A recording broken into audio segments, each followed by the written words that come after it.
আসসালামু আলাইকুম সুপ্রিয় দর্শক, welcome to Nimi's kitchen and blogs. যাদের পুডিং বানাতে গিয়ে পুডিংটি নরম হয়ে যায় অথবা ভেঙে যায় তাদের জন্য কিন্তু আজকের পুডিংটি সহজ।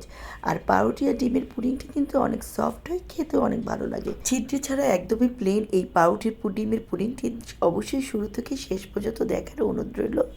এখানে আমি 4টি ডিম নিয়েছি। ডিমটা আমি রুম টেম্পারেচারে রেখে দিয়েছিলাম। তার সাথে দিয়ে দিলাম 1 কাপ চিনি। এখন চিনির সাথে ডিমটা আমি কিন্তু একটু ভালো করে ফেটিয়ে নেব। যতক্ষণ পর্যন্ত চিনিটা না গলে এই বিটারটা দিয়েই কিন্তু আমি ফেটিয়ে নেব, আমি কোনো ব্ল্যান্ড করিনি। তারপর এদিকে প্রায় 1 কেজির দুধ আমি এটা কমিয়ে আধা কেজি মতো করেছি। দুধটা যখন হালকা গরম হবে তখন দুটো পাউরুটি এভাবে টুকরো টুকরো করে কেটে দিলাম। হালকা গরম অবস্থায় মিশিয়ে নিলে পাউরুটিটা কিন্তু ভালো করে মিশে যায়। তারপর এই পাউরুটি আর দুধটা আমি একটু ব্ল্যান্ড করে আনবো। দুধটা কিন্তু একটু হালকা গরম অবস্থায় পাউরুটিটা মিশিয়ে নিতে হবে। তো ব্ল্যান্ড করার পরে দেখেন দুধটা কিন্তু আগে থেকে একটু ঘন হয়েছে। চাইলে এখানে গুঁড়া দুধও দিতে পারেন। আর এদিকে ডিম আর চিনির একটু ফেটানো অংশটা দেখেন খুব ভালো করে ফেটানো হয়েছে। চিনিটা গলে গিয়েছে আর এরকম একটা ফোমি ভাব হয়েছে। এখন যেই দুধ আর পাউরুটির মিশ্রণটা সেটা আমি এই ডিমের মধ্যে দিয়ে দিলাম। সবটাই দিয়ে দিব, দিয়ে আবারও এটা দিয়ে একটু ফেটিয়ে নিচ্ছি। এখন আমি ভালো করে ফেটানোর পরে আমি আরেকটা জায়গাতে ক্যারামেল তৈরি করে নিয়েছি। এখন এটা রেখে দিলাম এক সাইডে। এই যে ক্যারামেলটা অন্য একটা পাত্র তৈরি করে আমি যেই পাত্রে পুডিংটা করব সেখানে দিয়ে দিলাম। তো দিয়ে একদমই আবার একটু চারিদিকে চারপাশ ঘুরিয়ে নিয়ে ক্যারামেলটা যখন একটু ঠান্ডা হবে তখন আমি দুধের, ডিমের আর পাউরুটির মিশ্রণটা দিয়ে দেব।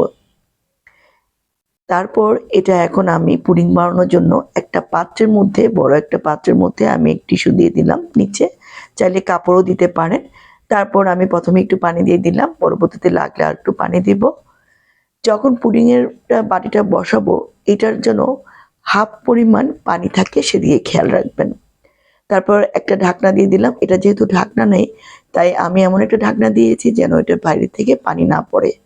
তারপর আরেকটা বড় ঢাকনা দিয়ে দিলাম, তাহলে খুব তাড়াতাড়ি পুডিংটা হয়ে যায়। আমার এই পুডিংটা হতে কিন্তু 20 মিনিটের মতো সময় লেগেছে।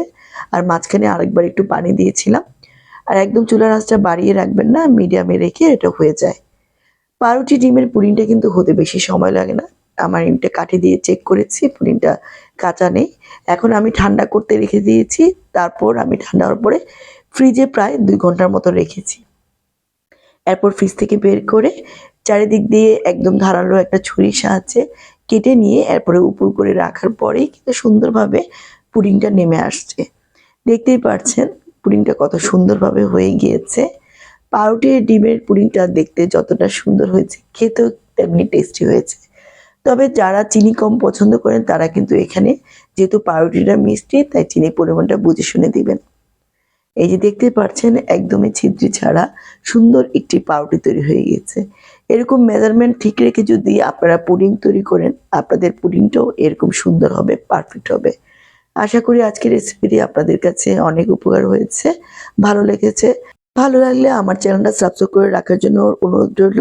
আবারও হাজির হব এরকম সহজ কোনো রেসিপি নিয়ে। সেই পর্যন্ত সবাই ভালো থাকবেন আর আমার চ্যানেলের সাথে থাকবেন।